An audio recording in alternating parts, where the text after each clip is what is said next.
Il était une fois une jeune fille âgée d'une dizaine d'années qui vivait dans un petit village éloigné de tout. Cette petite ne sortait presque jamais de chez elle, timide comme elle était, et ne se faisait point d'amis. Ceux qui venaient vers elle étaient tout simplement venus pour se moquer d'elle. C'est ainsi qu'elle s'isola peu à peu, jusqu'au jour où elle trouva une lettre d'invitation pour se rendre dans un lieu magique. Elle remarqua que ce lieu était déconseillé aux jeunes enfants. Pensant que c'était l'unique moyen de ne plus être seule, elle décida d'y aller, malgré l'avertissement de la lettre. Elle suivit la carte, se trouvant dans la mystérieuse missive, et découvrit ainsi ce merveilleux endroit dont parlait le message.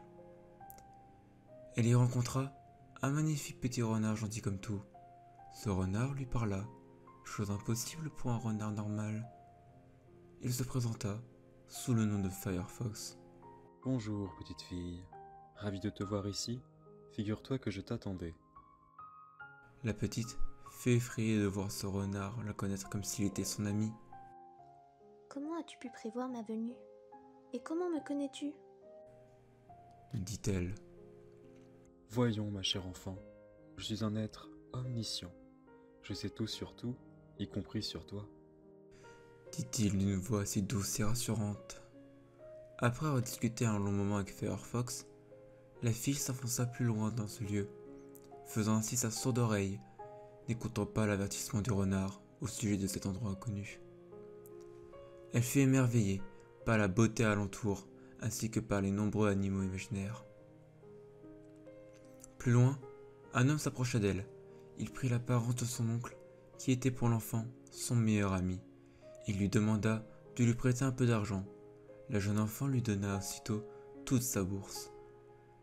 Une fois le picule en main, l'oncle se transforma en caméléon et partit très loin avec les économies de la jeune fille. Elle fut si triste de s'être fait voler son argent qu'elle courut loin, plus loin encore dans la forêt en pleurant. Elle pleurnicha tellement fort qu'un oiseau, enfin plutôt un perroquet, vint à elle et se présenta sous le nom de Facebook. La petite décida de raconter exactement ce qui s'était passé au perroquet. Elle en profita aussi pour révéler un de ses secrets qui la dévorait, bien que le perroquet ne semblait pas écouter ses paroles. Dès qu'elle eut fini de raconter son histoire, le volatile s'envola en hurlant tout ce que la petite fille venait de lui raconter. La jeune fille se remit à courir et à pleurer de honte et de chagrin. Elle se retrouva une nouvelle fois égarée dans une clairière de cette si étrange forêt. Elle pleura de plus en plus fort, tellement que la petite commença à se sentir vide, sans pensée, sans humeur. Seulement, bien qu'elle ait couru au plus loin possible, comme son secret avait été dévoilé en grand jour, tout le monde venait la voir pour la harceler. Ça recommençait. Elle était à nouveau la cible des autres. Qu'elle soit dans son village ou dans cette forêt, elle n'était pas en sécurité. Elle se faisait harceler par tous ceux qui l'entouraient. Et alors que tout espoir était perdu pour elle, un panda, parlant comme tous les animaux de cette forêt fantastique, se dirigea vers elle et entama la conversation. Pourquoi tu pleures, petite? Je pleure. Parce que peu importe où je vais, je me fais harceler. Et j'ai pas d'amis. Je suis seule. Dit-elle. Il ne faut pas pleurer comme ça. Si tu veux, je veux bien être ton ami. Moi aussi personne ne veut être mon ami. C'est vrai?